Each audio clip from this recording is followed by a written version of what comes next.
Well, good afternoon, everyone. Welcome to our third Farmers Market Preparedness series with Virginia Farmers Market Association. I'm Michael Carter Jr. with Virginia State University Small Farm Outreach Program. And we're happy to have you all on this beautiful Wednesday, sunny day. It seems like every day that we've done this, it's been extremely beautiful outside. So I'll take all credit for that. Without further ado, though, we'll get started with Dr. Kim Hutchison as we prepare for this series and allow you to really take in the information that's being shared. The last two have been outstanding, and I don't expect this one to be any different. Thank you, Dr. Kim. Michael. Oh, thank you, Michael. Thank you for joining us. And we really appreciate the opportunity to be able to bring this to you. This is, as Michael said, our third presentation in our Farmers Market Preparedness series. And tonight we're focusing on probably one of the most important aspects of what you need to know in order to get your business to the market and what you need to do once you're at market. It's food safety for farmers market vendors. And those of you that are market managers, of course, it's applicable to you also. I would like to take a moment just to thank our partners, of course, the Virginia Cooperative Extension, Virginia Small Farm Education Outreach Program, Michael Carter, as well as the Virginia Farmers Market Association, and the work that we do in order to bring this type of program to you. So thank you for all of our partners here. This program tonight is going to focus on two different components of food safety. The first is, next slide, please. Our first presenter is going to be Carol Peckett. She is a food safety consultant with the Virginia Department of Health. And then we're going to hear from Pam Miles, who is the program supervisor, oversees the food safety program with the Virginia Department of Agriculture and Consumer Services. So depending on what type of vendor producer you are, or as a market manager, you will be working with both the Virginia Department of Health as well as Vdh, and in some cases the FDA, in order to have make sure that you are compliant with all state and federal food safety regulations to be able to sell your products in the market. So without further ado, I'm going to introduce Carol Peckett, who is working with Terry Pearson over at Virginia Department of Health. Carol, take it away.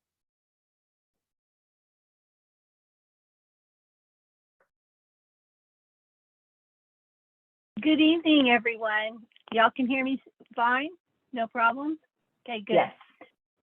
Thank you for inviting me to talk to you today about the Virginia Department of Health role at farmers markets and to provide an overview of the food safety at the market. I want you to keep in mind, though, that the information I'm providing is from the state perspective. I cannot speak to specific local ordinance requirements, but I am happy to assist by directing you to the local health staff who will work with you in their jurisdiction. Okay, I'm going to start with providing an overview of the Memorandum of Understanding between the Virginia Department of Health and the Virginia Department of Agriculture and Consumer Services. The purpose of this Memorandum of Understanding, or MOU, is to clarify the Vdh permit and inspection procedures for food vendors operating at farmers markets, to promote the highest level of public health and safety protection, and to ensure efficient use of our state resources. By clarifying the role of Vdh at farmers markets, we can avoid duplication of Vdh and Vdh duties that not only is burdensome to farmers and Vdh inspected food manufacturers, but also an inefficient use of our agency resources. This MOU specifies that vendors offering certain products at the farmers market that are regulated by Vdh or another entity, or that are exempt from regulation by Vdh or Vdh, are not required to obtain a food establishment permit from the Virginia Department of Health when operating at a farmer's market. This MOU does not nullify Vdh's authority to inspect or permit any food service facility otherwise subject to regulation. The inspection authority of Vdh and Vdh may overlap with respect to food products offered at the farmers markets. In general, Vdh is responsible for inspecting all establishments which manufacture, sell, expose, or offer food and drinks for sale. Vdh is responsible for inspecting any place where food is served to the public, whether on or off premises, and any place where food is prepared. So under this MOU, a vendor who offers products subject to the Vdh inspection, products subject to any other agency inspection authority, or products that are exempt under both Vdh or Vdh regulation will not be permitted and inspected by the Virginia Department of Health when operating at a farmer's market. The procedural agreement provides specific examples. So using that procedural agreement, farmers markets who are not regulated by the Virginia Department of Health include 3 different areas. First off, vendors offering food product using a method or facility already inspected and approved by Vdh under the Code of Virginia 32-5100. This includes vendors selling packaged food or providing samples of food products produced in home processing facilities and commercial kitchens, such as baked goods, acidified foods, nuts, candies, vinegars, jams, and jellies. We will also not regulate vendors offering packaged food products or samples of those products, including meat, poultry, milk, juice, game animals, eggs, acidified foods, nuts, seeds, fruits, jams, jellies, and processed vegetables produced at manufacturing plants subject to inspection by another agency, including the USDA. Vendors who offer exempt from Vdh inspection under the Code of Virginia 35.1 will not be inspected, and also vendors who offer products exempt from Vdh inspection under the Code of Virginia 3.2-5130 A3 through 5. So let's talk a little bit about those. Pam will cover the exemptions that are under Vdh in her presentation. Here is a list of those exempt food items that she will discuss more fully that are exempt under the Code 3.2-530 A through 3.5. So it includes candies, jams, jellies not considered to be low acid or acidified, low acidified products, dried fruit, dried herbs, dry seasonings, any kind of dry mixture or coated or uncoated nuts, vinegars, flavored vinegars, popcorn, and etc. here that do not require time and temperature control after preparation and that are produced in a private home. It would also include pickles and other acidified vegetables that have an equilibrium value of 4.6 or lower that are produced in a private home under special circumstances, which I'm sure she will discuss, and under any vendor who has honey produced in a private home under certain circumstances.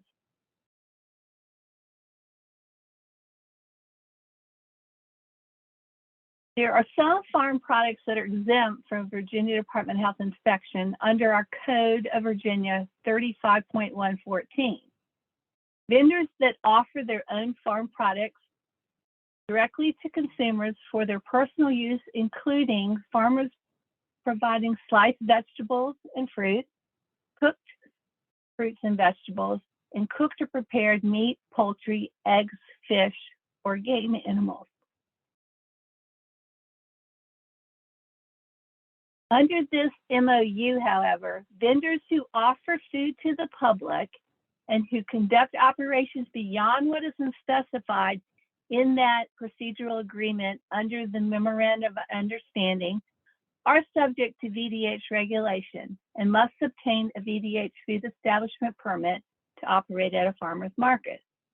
Typically, vendors at farmers markets will need either a mobile food unit or a temporary food establishment permit. So let me briefly explain these types of food establishments. A mobile food unit is a food establishment mounted on wheels that is readily movable from place to place at all times during operation. This includes push carts, trailers, trucks, or vans.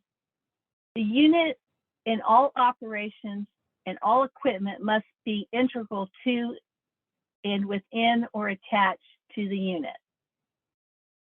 The MFU permit is issued by the local health department that permits the commissary for the mobile unit, or if a commissary is not needed because all operations are conducted on board the unit, the permit is issued by the local health department in which the operator resides. So a mobile unit from another state would need a Virginia permit. And the permit is going to be good for 1 year and is renewed annually. Inspections of mobile food units, or what we call MFUs, are conducted based on risk category. The risk category is determined by the food safety risk associated with the types of food processes the operator uses to prepare the food. Compliance history may also be considered. The mobile food unit permit is a sticker that is affixed to the unit near the customer service area. The expiration month is blacked out, and the operator owner name, address, the local health department, and the risk rating is then provided on the sticker. Some local health departments have local ordinances that may require a local permit for mobile units. So you'll have to check with your locality to determine if you're involved in that such case. On the reverse side, a temporary food establishment is a food establishment that operates for a period of no more than 14 consecutive days in conjunction with a single event or celebration. The farmer's market itself is considered to be the single event or celebration. A temporary food establishment is one that all food preparation must occur at the actual site of the temporary food event. Temporary food establishments require an application, and it must be submitted at least 10 days prior to the event. The permit may be issued for multiple occurrences of an event for up to 1 year. And permits must be posted where it's visible to the public. A food establishment with a valid permit can operate as a temporary food event, or TFE as we call it, without an additional Vdh permit. A food establishment that operates as a TFE does not need to notify the local health department and may be required to submit plans for the review and approval if food operations at the temporary food event differ from operations at the permanent food establishment. So while you'll be issued an annual permit, it is a good idea to notify the locality or the local health department that you intend to be there, because there may be additional permit applications or fees that are required as a result of a local ordinance. Inspections are conducted for these temporary food events based on risk category. An inspection is required prior to the issuance of the permit. Subsequent inspections are conducted at intervals determined by the risk category assigned, as well as the compliance history of the establishment. And there are basically 3 risk categories. Risk category 1 are those temporary food establishments that have non-TCS or commercially packaged TCS foods served in the manufacturer's original package. An example would be like a vendor who wants to sell or serve ice cream bars and kettle corn that's already packaged. Risk category 2 involves preparation of ready-to-eat food where there's no cook step, or it may involve reheating commercially processed foods for same-day service. Examples of this would involve tuna salad, barbecue sandwiches from pre-cooked frozen barbecue, pre-cooked sausage with cooked peppers, or pre-wrapped sandwiches or pizza. And then finally, we have the risk category 3, which involves complex food operations These operations include cook, cool, reheating, and various hot, hold, or preparation of bulk quantities of food.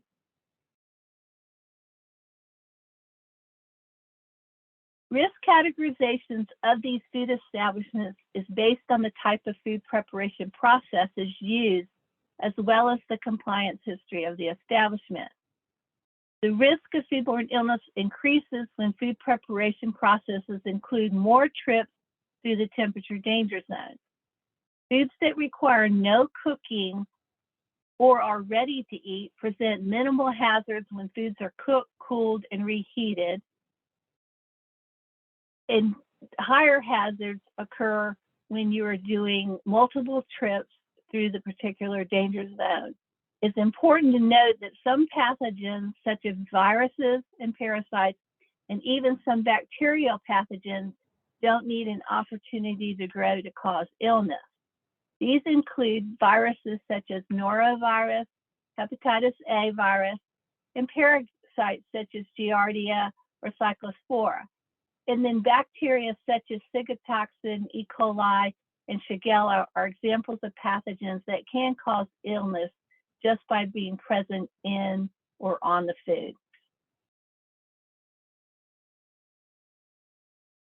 The Vdh Food Safety webpage includes this link to the Tfe Policy, which contains a description of risk categorizations for the temporary food event. So you'll see here that type 1 consists of food preparation of unpackaged non-TCS foods. It can involve commercial packaged TCS foods that are received and stored and held in original packaging. And again, it gives some examples, including the ice cream, shaved ice, kettle corn, and cotton candy.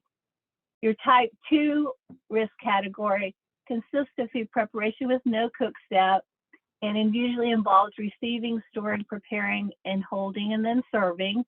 It may also consist of commercially packaged TCS foods for which time as a public health control is used, and we'll talk about that a little bit further in the presentation. And type 2 can consist of reheating of a commercial processed food item, in which steps you go through are receive, storing, reheat, hold, and then serving. And they're usually for immediate same-day service. Again, we have some examples here that I've previously mentioned. And then type 3 just consists of preparation of same-day food service with no greater than one trip through the temperature danger zone, and usually involves some kind of complex food processing, which would involve the risk factors in moving through the temperature danger zone for multiple trips.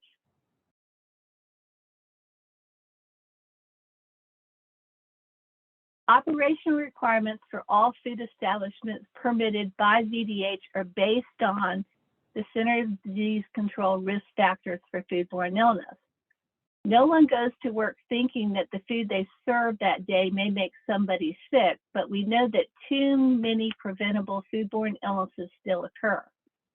When food establishments have adequate controls in place over these 5 risk factors, the risk of causing foodborne illness is greatly reduced.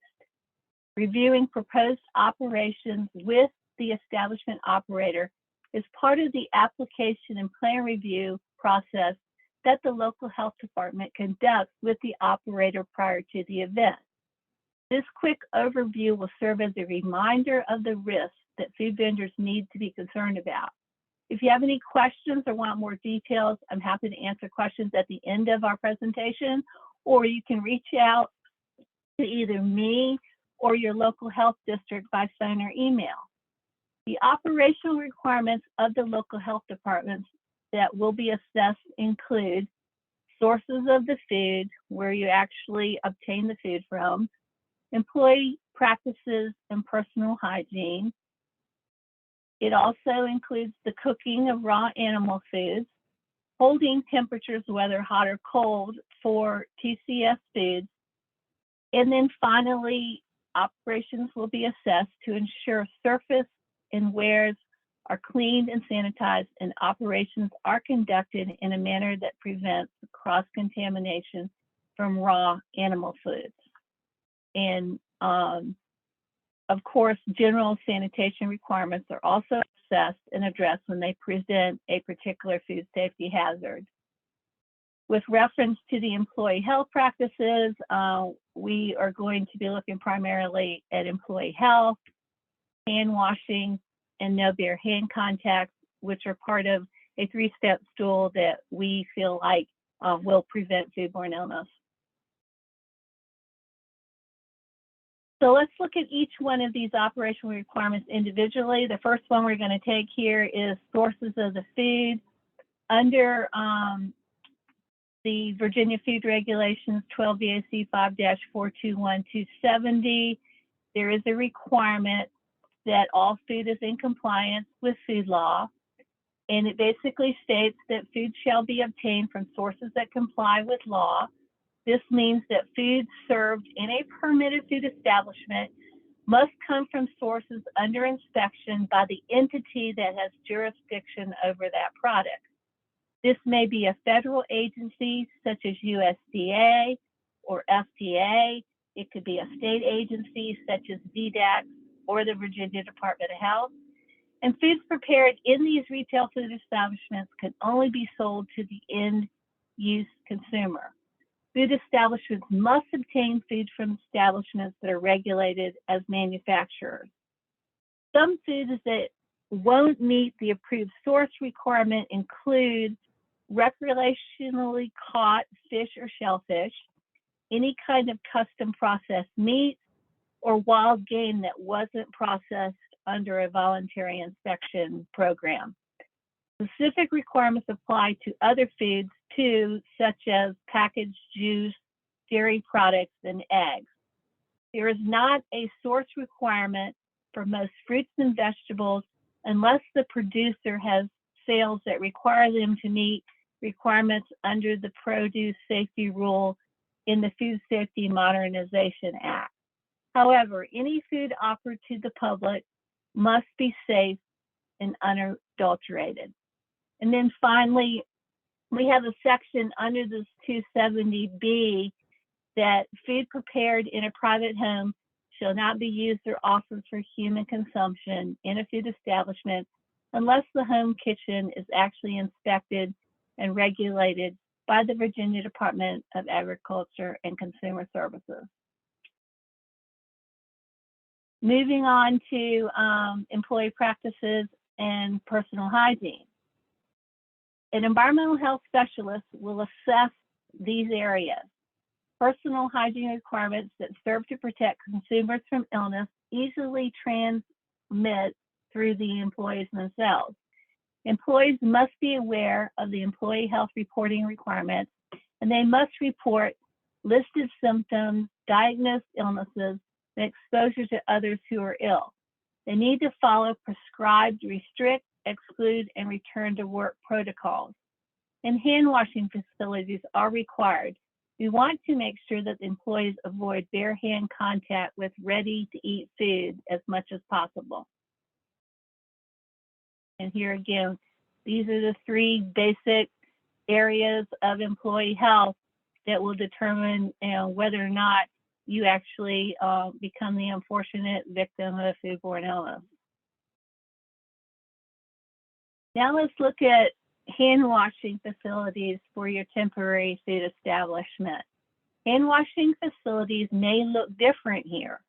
Where the building code requires plunged facilities, TFEs may use a more temporary type of facility, such as a water container with a spigot that allows a free flow of water as the hands are washed. And the same hand washing supplies are required. Regardless of the type of food establishment, you're still going to have soap, paper towels, and hand washing signage.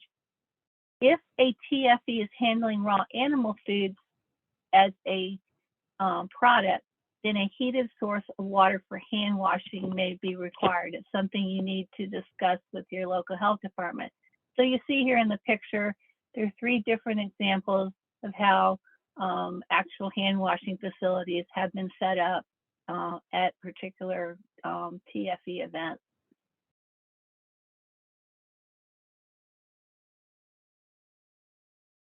Now let's talk about adequate cooking of raw animal foods.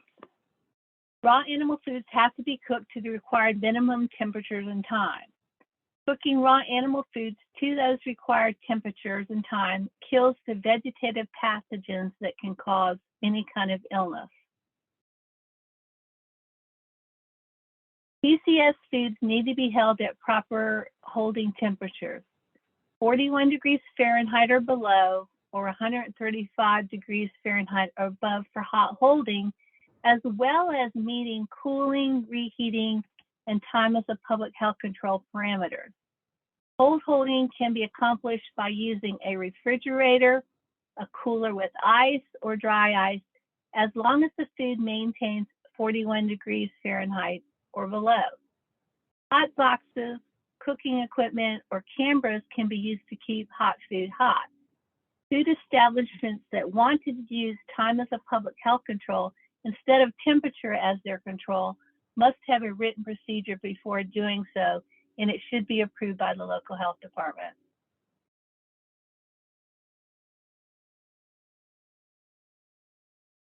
The EHS, or environmental health specialist, will also ensure that surfaces and wares are cleaned and sanitized, and operations are conducted in a manner to prevent cross-contamination from raw animal food. You'll see here in the picture that it can be something as simple as just having 3 bus tubs in which you follow up with the recommended procedure of scraping your dishes, washing them, rinsing them, and sanitizing them with a sanitizer, and then letting them air dry. Operators are required to have a means of testing sanitizers they use. There are many brands and styles of sanitizer, and the most traditional sanitizers are your chlorine, quaternary ammonium, or iodine.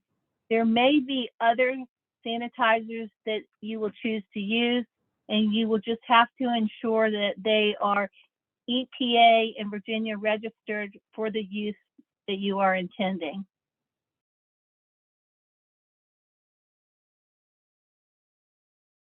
Now let's talk about water use for Tfes. It must be from an approved source. Food, including water, not allowed from a private resident. So containers and hoses used to convey the water must be food grade, and wastewater must be properly disposed of.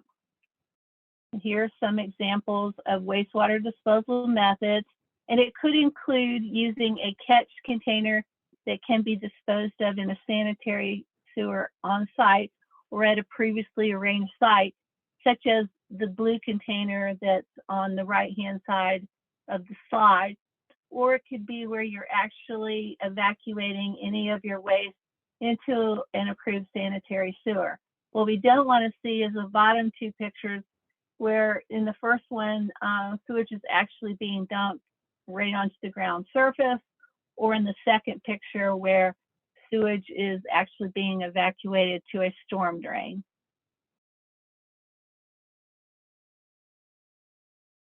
Local health districts would like to know when and where markets will operate. Some local health districts have local ordinances with requirements that are more stringent than our state requirements. It is very helpful to the local health districts if the market manager can provide a list of vendors and the permit status of the vendors to the local health department. And what I mean by permit status, are they a mobile unit, or are they under some other Vdh permit? Are they a Vdh manufacturer, or are they claiming an exemption? All those things are important to basically assess whether or not a Vdh permit is needed. Some districts provide an event coordinator form to facilitate this process. When the local health departments know the vendors who plan to operate at your market, they can make better decisions about when they need to visit the market to permit and inspect those establishments.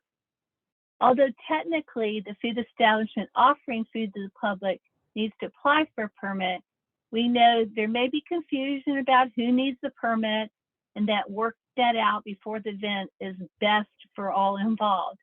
We highly recommend that farmers market managers work with the local health department to make sure vendors that need a permit have one before they allow them to open or operate.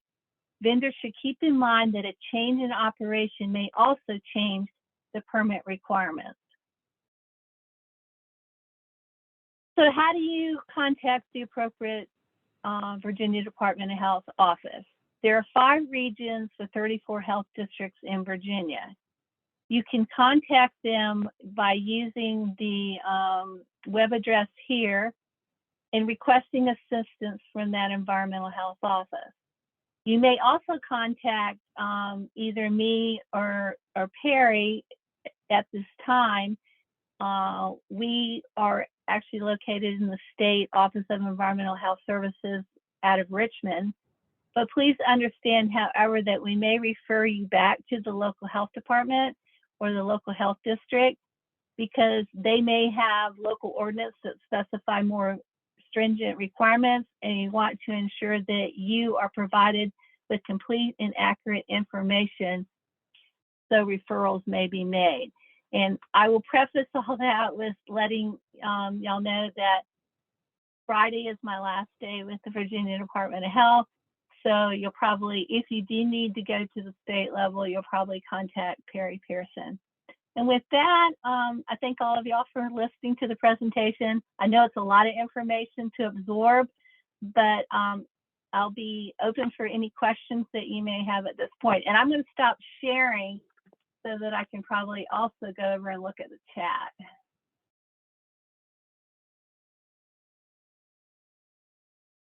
All right. Thank you so much.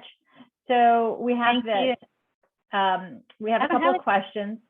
We have, if a farmer raises pork and sells sausage at the market that is labeled for resale, can they cook sausage samples at the market without a TFE or other permit, assuming they still comply with TCE's procedures and hand washing, et cetera? Okay, if we talk about that, there is that exemption under Vdh where if, let me go back to the slide real quick, if they're offering cooked or prepared meat, poultry, eggs, fish, or game animals, and it's their own farm produced product, then they are exempt from Vdh inspection. Now, if they, and they're selling directly to the consumer.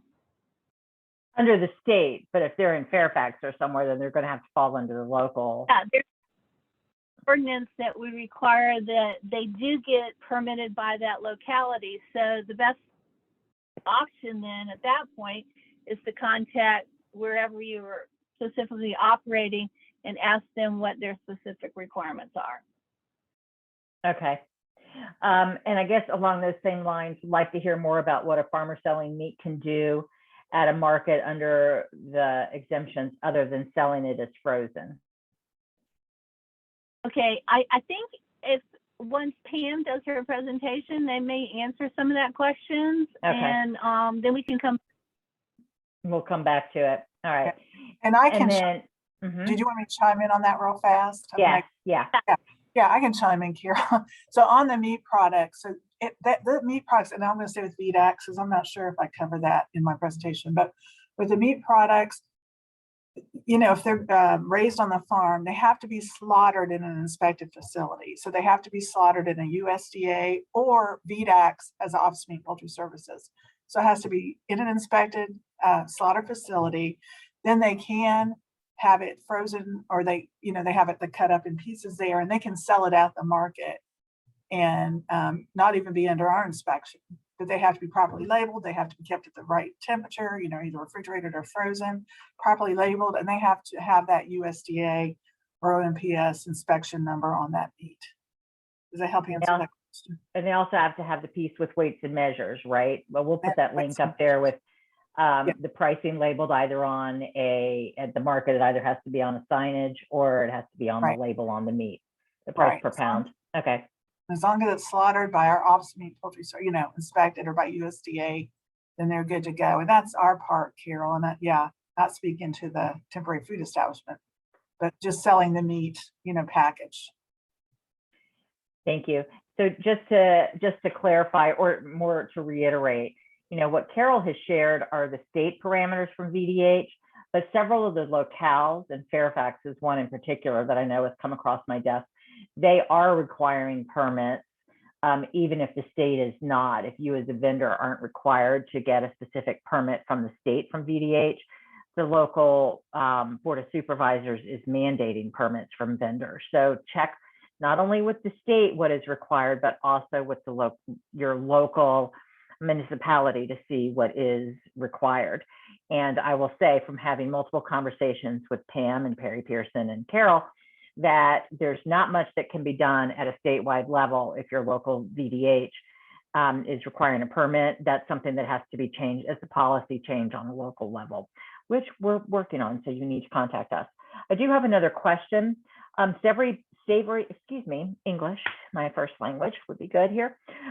Savory baked goods like ham and cheese hand pies, do they have to be temperature controlled, especially if you were selling them at room temperature, not hot?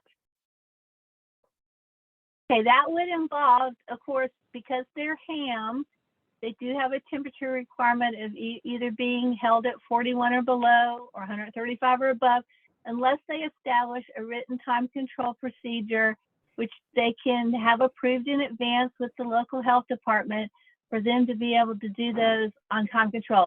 The caveat here, though, is that once you decide to remove yourself from a temperature control environment and move to time as a public health control, then that product will have to either be sold or discarded within 4 hours. So if you have a lot of product that you don't want to throw away, then you probably don't want to use time as a public health control. Okay. And we have dropped the VDH link in the chat box for all of you. We have another question. Are used egg cartons okay? I think Carol's going to wait for me. I was going to say, I think it's a Pam question, isn't it? And they can't use them. They have to be clean, but then they also have to have the proper labels. You can't have a used egg carton that says Food Lion, but the eggs are from my farm. So you've got to have the proper labeling on those eggs. And Pam's going to go over all of the labeling requirements in great detail. And please pay attention. You will have access to both of these presentations afterwards. We actually use them for reference from all of the questions that we get. And labeling is a critical issue. So please feel free to refer back to Pam's presentation, especially that labeling section is fantastic. Any other questions before I let Pam? I feel like I've jumped into the middle of your presentation, Pam. Any other questions before we let Pam start and talk about food safety from VDAC's perspective, labeling and all that goes into VDAC side? All right, if anything comes up, drop it in the chat. And with that being said, I'm going to stop talking and turn it over to Pam Miles, Food Safety Supervisor for VDAC. So I want to thank Kim and all of you for having me spend the late afternoon, maybe early evening with you, and go over what we do with VDAC and also be here along with Carol. And Carol, I was very sad to hear Carol's news that her last day is Friday. She's been wonderful to work with over the years and a wonderful resource at Virginia Department of Health. Carol, I guess it's for retirement, so I want to congratulate you on your retirement and enjoying that. I retired in 2019 and I came back as a contractor, so it's time for me. After 36 years. So What, Carol? I said I will miss everybody though, and you may find me at a farmer's market. You never know. She's gonna go, work at the farmer's market, or visit the farmer's markets and enjoy that. But Carol, she is gonna be missed. So thank you. And then I've been here 34 years. So oh my gosh, long time. So you're not allowed to retire yet, so long time. But anyway, so I'm gonna get in and get started. But under VDAC's jurisdiction, all food products must be made in an inspecting kitchen unless a home kitchen exemption applies, and as follows. All food products sold at the farmer's market have to be, like I said, an inspected kitchen by VDAC, or they fall under the exemption, which I'm going to go into in more detail. So as jurisdiction, and some of this I might be repeating here a little bit, but We inspect home kitchens and commercial kitchens, food processors, and Vdh inspects restaurants and temporary food establishments. And Kira went over those specifics. So the applicable regulations, and you will find these on our website. We fall under the Virginia food laws. We have 21 CFR. It's a Code of Federal Regulations 101 for food labeling that we've adopted from the Food and Drug Administration. 21 CFR 117, current good manufacturing practices, which we also adopted from the Food and Drug Administration. We have additional regulations if you're making seafood, juice, acidified foods, dietary supplements, or etc. So resources for starting a new food business. We have a lot of information on our website, and as Kim said, they're going to share these slides with you. But when you go to our website, it's going to show for the home kitchen, we have a link, and for farmers markets, that gives you lots of information. It gives you the applications and everything that you need, and even an example or a resource of how to fill out the application. Our email that you send those to once you've completed your application is right here. It's foodsafety@vdax.virginia.gov. And we also have our main phone number that you call, and it'll direct you to the 3 regions in the state. We actually have, and I'll go over that for a moment. We have a Tidewater region, Southwest region, and a Northern Virginia region with 3 regional managers who you would contact. So as I said, on this website, we have our applications, our how-to documents, and there's a lot of good informational handouts and guidance documents and links to our laws and regulations. So the application process. So as I kind of get ahead of myself, but you submit the application on our website, but you can also send them in the mail, and you'll have the mailing address in the application. And if you email us, we can email it to you if you're not able, if you don't have access to the computer or have any issues of getting it off of there, we'll email you the application. So the packet should include your business information, and you have to have zoning approval to be able to make products in your home. We had issues in the past where some folks didn't get zoning approval, and then you put all of that time and money into your business, and they're saying you can't operate there. We don't want that to happen. So we want that zoning approval up front. And you also have to talk about your food processing and your storage area diagram in your kitchen, what products you want to make and where you plan to distribute them, your ingredient list, ingredient source, and your recipes. And the recipes, we're not looking at getting your recipe. We're looking to make sure that you're making a safe food product, and a copy of your labels. And all of this information and instructions, as I said, is on our webpage.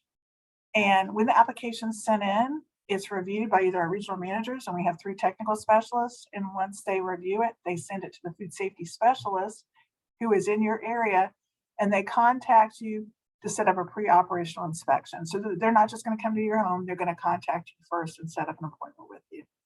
And they will give you the approval to sell your products once you have a satisfactory completion of your inspection, and you will be able to start selling your products at the farmer's market.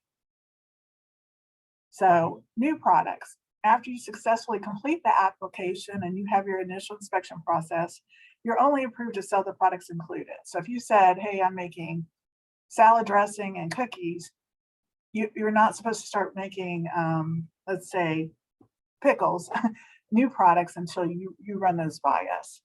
So we're just approving the products that you showed us or that you put in your application and submitted and that you've been approved for. And as your business grows, we want you to submit your new products for a review and approval prior to offering the new products for sale. And we get lots of questions about the home kitchen exemption.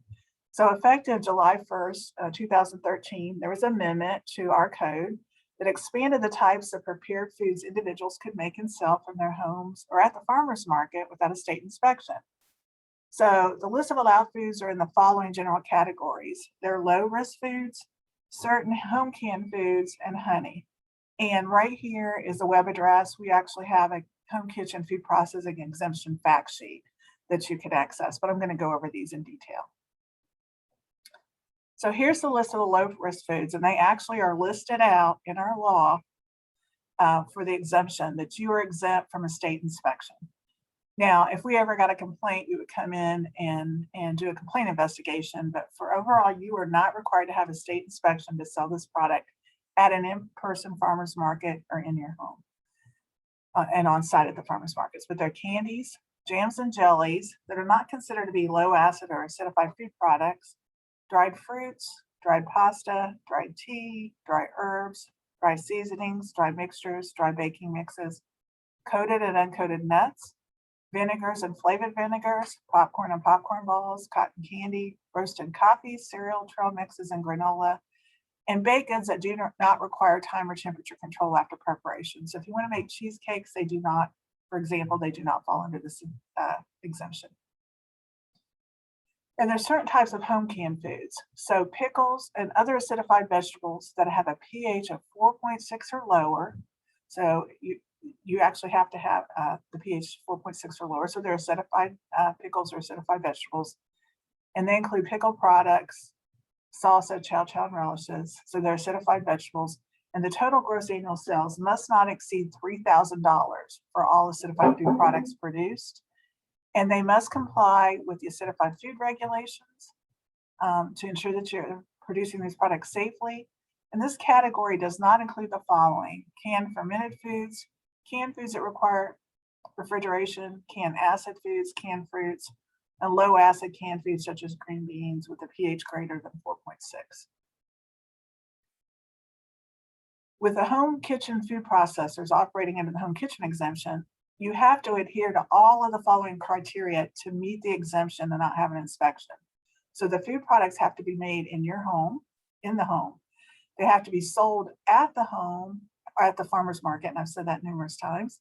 Sold directly to the end consumer, and you cannot resell it to restaurants, grocery stores, other businesses. It cannot be offered for sale over the internet or across state lines. And the food labels must include your name, physical address, and phone number. And you have to have on the main display panel or label, the main panel of your label, not for resale, processed and prepared without state inspection, and meet mandatory labeling requirements. So we don't want that exemption or that statement saying the product hasn't been inspected on the bottom. It has to be on the main label. And there's another exemption for honey. And this is a little bit different. So there's an exemption to sell only pure honey, not flavored honeys, but just pure honey, and have a total annual sales must not exceed 250 gallons of honey. And each product must have the following warning statement: processed and prepared without state inspection. Do not feed honey to infants under 1 year old. And the honey can be sold retail or wholesale. So that can be sold wholesale and retail with the under 250 gallons of honey. That didn't have, where you only could sell it in the home or at the farmer's market. When that was passed in the General Assembly, they allowed it to be sold at either place. So next I'm going to go into, and at the end, if you have any more questions about the exemptions, you can let me know. Next, I'm going to talk about the labeling requirements. And as Kim said, she'll share these slides with you. But the mandatory labeling requirements, you have your statement of identity, common name of the product, and there's an example here. Like this is chocolate chip cookies. And you are required to list the ingredients. So you have to list the sub-ingredients and allergens listed in order from most heavy to least heavy. And you have to have the net quantity statement in standard and metric units, and the name and address of the manufacturer, packer, or distributor. And all major allergens must be declared on the food labels. And there's going to be a new one added in January 1, 2023. Is sesame is a new one that the Food and Drug Administration has added as an allergen. But these are the big 9. And like I said, you'll have these slides shared with you that you can go back and look at them. So nutritional labeling requirements. Packaged foods and dietary supplements must bear nutritional labeling unless they qualify for an exemption. And most of the home food operations do, fall under the exemption because they are small enough. But there's these 2 exemptions. If you have less than 10 employees and less than 10,000 units sold per item, you don't have to file for an exemption with the Food and Drug Administration. If you have less than 100 employees and less than 100,000 units sold, you must file for an annual exemption notice with the FDA. And then if any nutrient content or health claims are made, if you're saying fat-free, low-fat, sugar-free, then these are examples, the nutritional labeling exemption does not apply. When you start making claims on your product, you have to have a nutrition facts panel. And the nutritional labeling exemption has no effect on the previous slide. You have to have your mandatory labeling that I mentioned, the name of the product, list of ingredients, net weight, and the name and address of the firm making the product. And label review. As your business grows and changes, so will your labels. So send your labels in for review before you get them printed. We hate for you to pay and spend the money to get them all printed, to pay to get them printed, and you have a lot of labels and there are problems with them. So please send in examples and we'll guide you to make sure they're right before you get them printed. And eggs, we were talking about the egg question earlier. So we have a Virginia egg law, and you can sell the following without state inspection. So if you make up to 150 dozen eggs per week produced by your own hens, or up to 60 dozen eggs a week from another producer's hens, you do not need state inspection. And eggs offered for sale at farmers markets must be clean and unbroken. You have to keep them, it says refrigerated at 45 degrees or below. If you have them in coolers with ice, you just need to be ensured that these eggs are kept at 45 degrees or below, and they have to be properly labeled. And that's why I said if you're using used cartons, you've got to have the right label on the front. It can't be saying the name of a business that did not sell the eggs. So you have to have a statement of identity. It has to say eggs. You have to have the net quantity, for example, 12 eggs or a dozen, the business name and address, the keep refrigerated statement and safe handling instructions, which are right here on this slide, as an example, needs to be on there, and the appropriate grade, or you can mark it ungraded if they're not graded.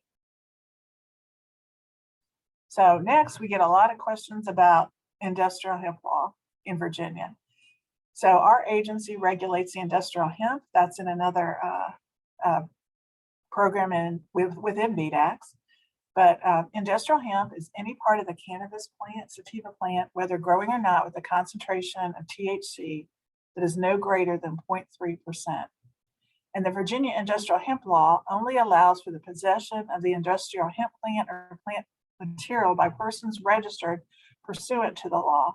So you have to register, as I said, with our department, and that's on our website also, if you are growing the industrial hemp, or if you're manufacturing the industrial hemp, or if you're a dealer. So there's 3 categories of registrations that you need. That's not with the food program, but I want to make you aware, if you're in possession of plant material, hemp plant material, you have to have a registration. And again, and that is on our website. And if you wanted to send me any questions about that, I could send you to the right people that are over that program. So the sale of hemp flowers, leaves, or microgreens to an individual who's not registered, as I just mentioned, is not permissible under the law, and it's ultimately a question for law enforcement. And here's the website that I mentioned right here at the bottom of the slide, and that has all of their information and their applications to register. So industrial hemp, our food safety program, we inspect the processors of industrial hemp-derived extracts intended for human consumption. And we have a specific application for industrial hemp processors, and it's right here, the web link. And we also have a how-to document of how to fill out this application. We currently have 24 industrial hemp-derived extract producers under inspection in the state of Virginia. And we also keep an updated list on our website of the most up-to-date list of folks that are under inspection, so the markets know who's been approved to sell these products when they're made in Virginia. So industrial hemp-derived extracts, they can be sold as a standalone product, for example, CBD oil, and they can also be added to manufactured foods. You might see it, they've been added to cookies or coffee, to different products. You have to submit a home or commercial kitchen application if you're making these products, and you have to provide documentation to ensure that the hemp extract comes from an approved source. So if you're buying that extract from out of state, you've got to show us that was from an inspected source, because there's some states that do not allow it to be manufactured still and do not approve it. And in Virginia, it was added to our Virginia food laws. We had a new article added that did state that industrial hemp extract is considered an approved food ingredient in Virginia.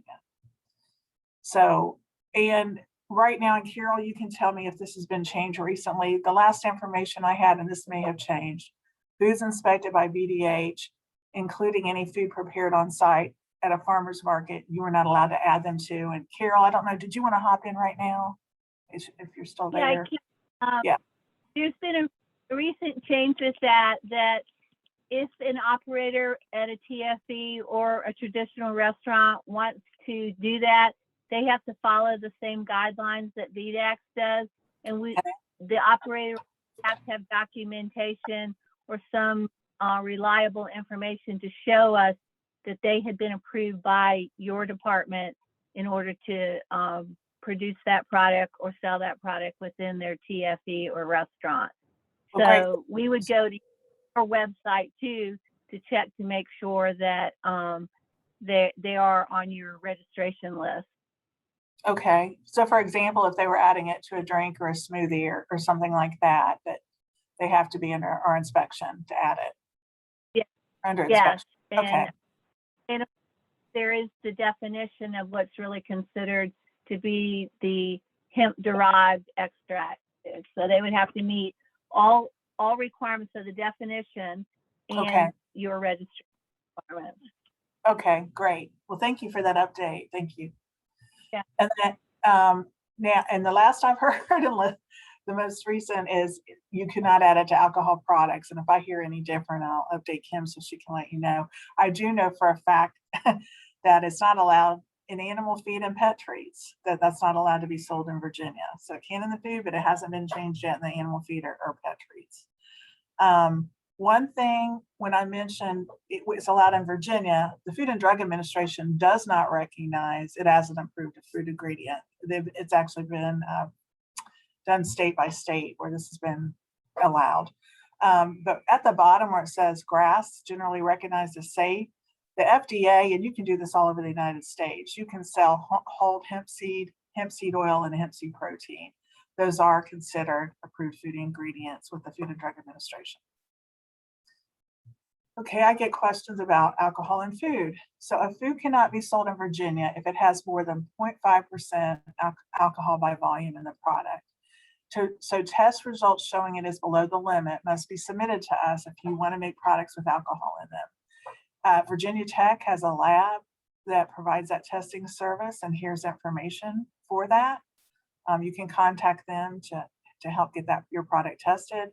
One exception is that there is an ABC, and it says culinary permit, but actually ABC is a couple years ago. I need to update this one portion of the slide.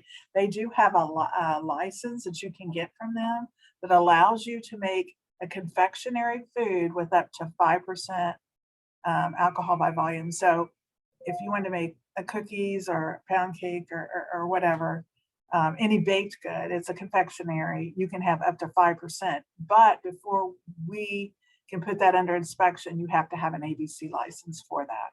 And you can go to ABC for more information.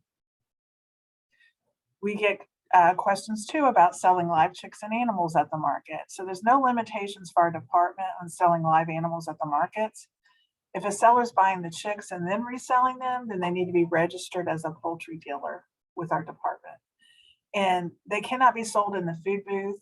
So you've got to keep the distance far enough so they're not contaminating food products.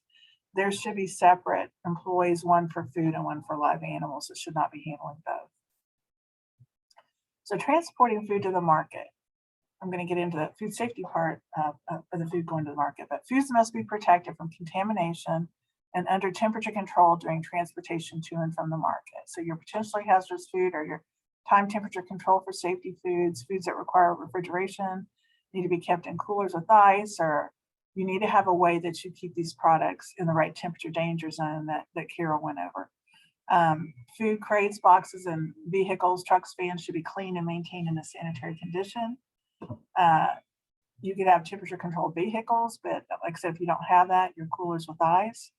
And we say do a test run. If it takes you 2 hours to drive to the market's 4 hours long, or do a test run and take thermometers and check your food to make sure you're keeping it under 41 degrees and below, 45 for the eggs and 41 and below for all other foods that require time control, safety foods. And I'll go over this real fast because Carol already went over it, but Our hot holding, if you're going to hot hold foods, it's 135 degrees or above at the market. And as I mentioned, 41 degrees and below. So you want to use a probe type thermometer to check internal temperatures. Keep display thermometers in your coolers, or you can have, and I mentioned ice or electric or gas powered equipment may be used and to make sure you have acceptable temperatures and make sure they're safe. And you want to keep it out of the danger zone. And we always say, when in doubt, throw it out. And I mentioned ice. So ice and ice packs can be used for temperature control, but you got to make sure your products are 41 and below, and you want to drain your ice frequently so it's not sitting in that water. With the exception of fruits and vegetables, do not store your foods in direct contact with the ice to avoid contamination. So our recommendations are bring an extra cooler full of just ice or extra ice packs. And you can also provide pictures of items on the display table so your customers know what you're offering for sale without having to constantly open the cooler. And you can provide display samples labeled sample only, not for sale, if you want customers to see the actual item. Display samples must be thrown away at the end of the day. And food protection, store your products in a clean, dry location where they're not exposed to splash, dust, or other contamination. And you want to maintain a barrier between hands and food. So with ready to eat food. So you want to use tongs or spoons, gloves, toothpicks, ramekins, or single-use deli paper, for example, and have sneeze guards or dome covers over the food. And keep your equipment clean. Use clean disposable items and be prepared to wash, rinse, and sanitize non-disposable items. And Carol went over how to do that. And bring extras so you do not run out. With your food samples, you want to keep cold things cold and your hot things hot. Have signs or other materials that inform customers of possible allergens. As a best practice, prepare your samples in an approved inspected facility prior to arriving at the market. If preparing samples of the market, have a hand washing station on site, and you want to have that on-site utensil and equipment cleaning station set up to wash, rinse, and sanitize. And again, Carol showed you numerous examples of that. And it is recommended to use single service items whenever possible. So I'm not going to go over the next two slides. Well, I'll go over just a little bit, but Carol already showed you this setup for hand washing. And again, you just want to avoid being in contact with ready to eat food and mention what I said, deli paper or tongs, gloves, for example. You want to have clean outer garments, effective hair restraints. You don't want to smoke, eat, or drink while you're handling the foods. And wash your hands frequently. So after you touch, your arms or you're scratching, hair, coughing, sneezing, eating or drinking, you want to make sure you're washing your hands. After using the restroom or handling animals, as I mentioned earlier, using tobacco, handling dirty equipment or utensils. And after switching between raw and ready to eat food and engaging in any other activities that contaminate the hands, but it's very important to make sure you're washing your hands frequently. 3-compartment sink, I'm not going to go over that because Carol already went over that. And she went over this too, over sanitation. So I'm going to skip ahead. So I am going to end on a General Assembly update. So this year in the General Assembly, we had House Bill 837 introduced, and it was to change and update our food and drink law to give the commissioner the authority to issue a permit to any food manufacturer, food storage warehouse, or retail food establishment that's under inspection of Vdh. And it did pass the House and Senate, and its effective date is July 1st, July 1st, 2022 for most of the state. There are 10 localities in the state, and I can share that with Kim, that the permitting ordinance will not start until January 1st, 2023. And the reason why 6 months later is because they also are going in and inspecting some of the things we're inspecting. And I'm not talking about the farmers market vendors or at the farmers market, but it has to do with some of the grocery stores that we go into. So we will not permit in those localities until, and I'm talking about retail markets, not talking about the home manufacturers. We will not permit in those areas until January 1st, 2023. So each vendor that's under Vdh inspection will be required to have a permit, and the exempt producers are not required to have a permit. And one thing we had discussed earlier, and I want to make clear, is we were thinking that every farmer's market as a whole would have a permit, but that decision is each farmer's market will not be required to have a permit. The vendors are required to have a permit, just like the Virginia Department of Health.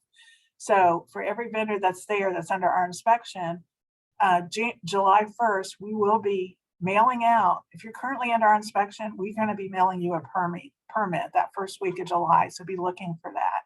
And if you do not receive it, let us know. If you're a new vendor and getting under our inspection, when our inspector comes out to inspect you, they're going to issue you your permit on site after they make your inspection and you're ready to go. And then when you go to the farmer's market, you'll be able to show the farmer's market manager that you do have a permit and you are under inspection of Vdh, just like you do for Vdh with their temporary food events. So, or temporary food establishments, excuse me. But now we do have permitting authority. It was exciting news. And again, each vendor will be required that's under inspection to have a permit. And with that, that's everything that I had to share, and I'm open for questions. And right here's my contact information as well as our food safety email address. And I want to correct one thing. There is a typo on my slide and I can fix it, send it back to Mary. I'm 786-0412, not 785. So one typo there. And with that, I turn over to you, Kim. Thank you, Pam. So we've got a ton of questions here. So I'm going to let Pam and Carol jump in.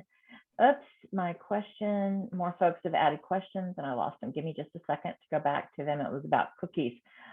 Somebody had asked regarding approvals, regarding variations of a recipe. So let's say they have approval for their chocolate chip recipe, but they decide they want to make a sugar cookie recipe. They have to get approval for that also, right? I was going to say, if they're making cookies in general, I would not be concerned about them.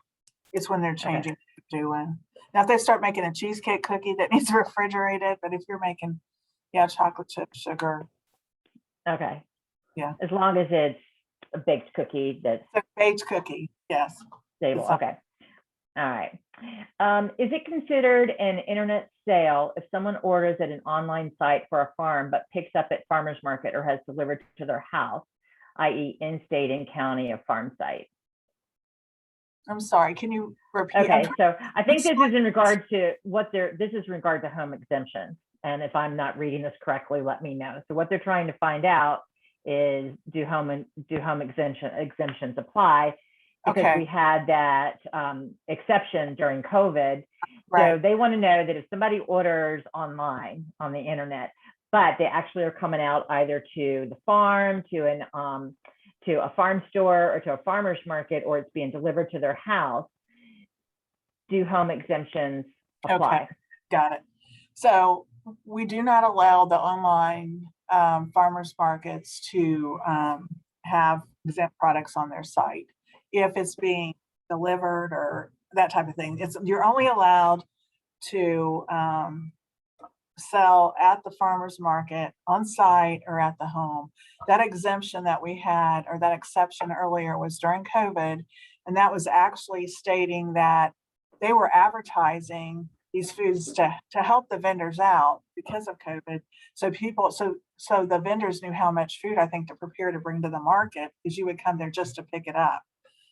And so home exemption only applies to somebody that is selling specifically at market.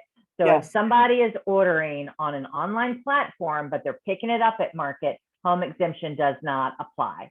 No. It has to be purchased solely at market. Yes. Okay. And can you explain, and I mean, I know why, but can you explain just briefly why that is, the meeting the people that are making it and the farmers and all that? Mm-hmm. Yeah. One of the reasons it's specific in the law that it's not to be sold. Right. No, but because they say so, but no. But two is, the whole reason is we want people to realize they're buying an exempt, uninspected product. Right. And I actually had a friend that bought a product on an online farmer's market. Then she gets it home, it's not labeled, she realizes it was exempt, and she wouldn't have bought the product. So I think we want people to know that, yeah. Okay, so we have thank you. So we have a question on eggs. If reusing another producer's cartons, do we only need our name and address on the label? Refrigeration handling info would already be on the carton? Oh, yeah, they could use that. You just, Okay, yeah, you could use that, but you can't misrepresent. You can't have on the egg carton, let's say grade A eggs are grade B or they're ungraded. You just have to be careful what information you're showing. It has to be true on the label. So yeah, as long as you can use it and you've got your information and you've got the other covered up and however that's used, yes, yeah, absolutely. as I'm scrolling through, I will just say, I love how you address chicks in the market, Okay. because that's a conversation that you and I have had every year around Easter. I get all those questions. Can we sell live chicks in the market? Oh my That gosh. came from Kim. Yeah. That came 100% from me every year. All right, so we've got a baked good question. Can a baked good or other product under home kitchen exemption with CBD added from an approved producer of CBD extract still have to have an inspection? Yes, they need to be inspected. All products that have CBD added, all food products have to be inspected, Yeah. right? Yeah. Okay. You can send quote unquote display samples, unquote, foods for composting instead of throwing in trash, so long as there's no packaging. Is that correct?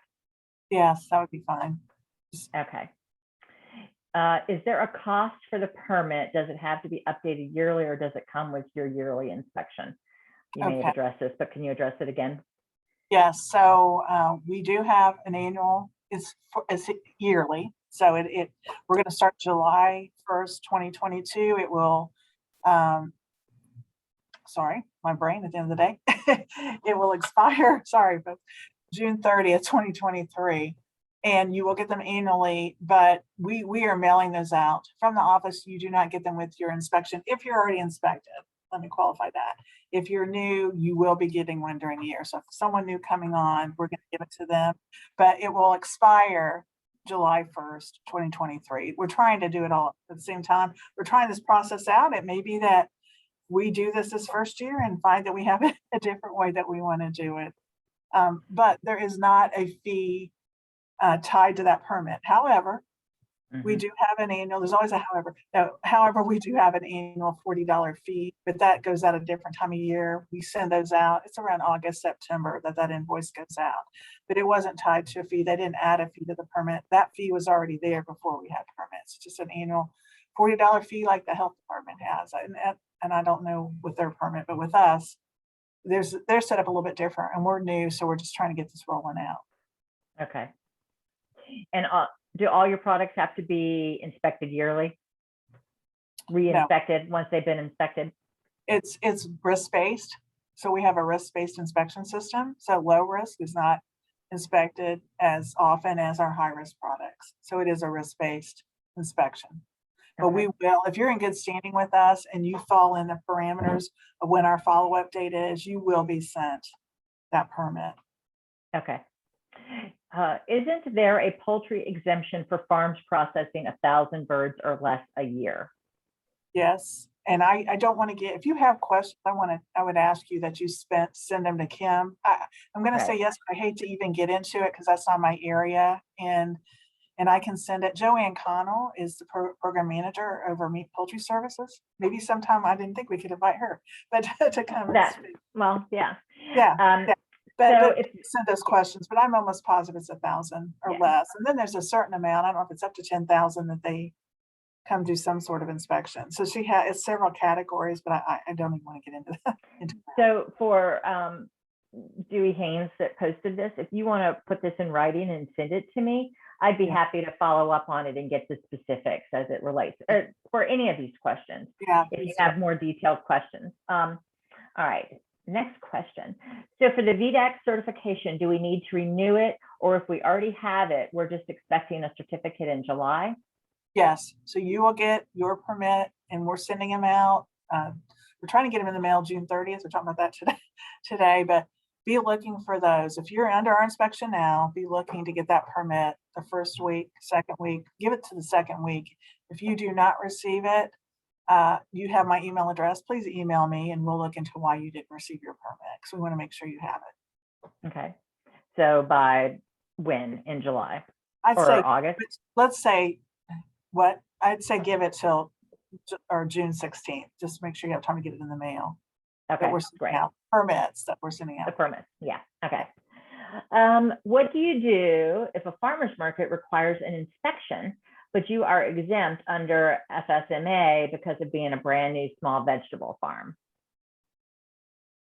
Well, Kim, I don't know if we say have the farmer's market call you or myself, but Right. Yeah, I would say, so if you are a small vegetable farmer and your market is requiring you to have an inspection, why don't you shoot me an email and Pam and I will have a conversation about that, and we'll reach out to and let it, and in that email, please let me know what market it is, your market manager name, et cetera, so that I can do some investigation in the back end, okay?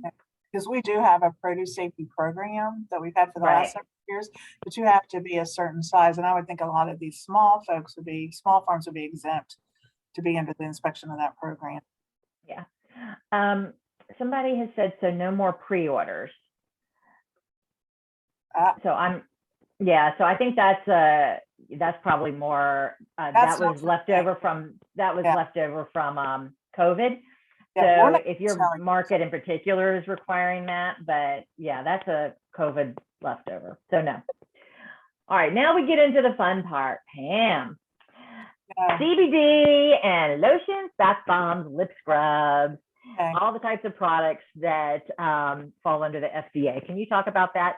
Do lotions, bath bombs, lip scrubs, have those types of products with CBD have to be approved or inspected? They're not approved by us. That doesn't fall under the food safety program. And I've looked into that. You can go on FDA's website and look and just put in lotions and that type of thing. They have a page about that. I have been told that they they do not approve CBD, but it's out there everywhere in lotions and bath bombs but we do not approve it. I'm not sure that they are.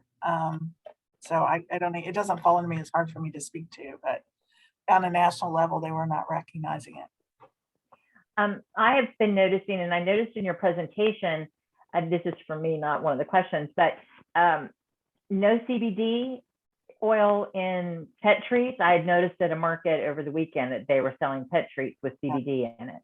Yeah, so that's a no-no across the board. That's a no-no across the board. Yes. I was surprised. I thought, well, maybe I just don't know. No, it is. That's another program in our agency, but yeah. Yeah, all right, I'll go back to the market manager. That's one thing that wasn't the law. Like food, it was not changed with the pet treats. But can I get that in writing from would I get that in writing from Aaron maybe? That actually, yes, you get it from Aaron. Or yes, and I'll send you an email of who you need to get it from. There's Caroline Wilkinson that's over our animal feed program. All right, because I'm going to need to have something in writing to yes, I have a conversation with the market manager. Yeah, I'll give you the contact for the animal feed and pet treats, because they need to do that to you. Yeah, I appreciate that. Thank you. I will look forward to that. Not so much, but anyway, I appreciate it. We'll take care of it. Are we emailing the presentation? So we are not emailing the presentation. The video will be loaded on our YouTube channel, and we also will have it on our website, the vafma.org website, as well as the PowerPoint presentations will be available on our website. So check at vafma.org. It will be there hopefully by the end of the week. All right.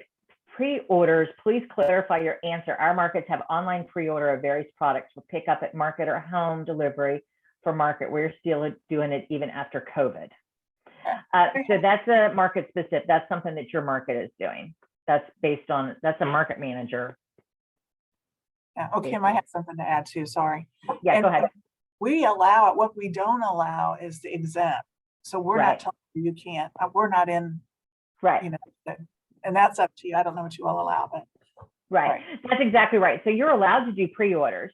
They are just not exempt. So the only thing that we had Vdh was gracious enough to give us an exemption during COVID regarding online orders. If you were an in-person farmer's market and the things were being picked up at an in-person farmer's market, but ordered online, because that's what the governor said that we had to do was order online in the beginning of COVID, then home kitchen exemptions could be utilized.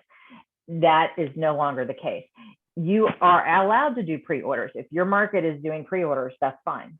But it has nothing to do with COVID. Yeah, but the exemptions are not covered. Right. I probably made this more complicated. So if you're still confused, shoot me another question in the chat. Is a feed license still required for pet treats, and also guaranteed analysis of pet treats required?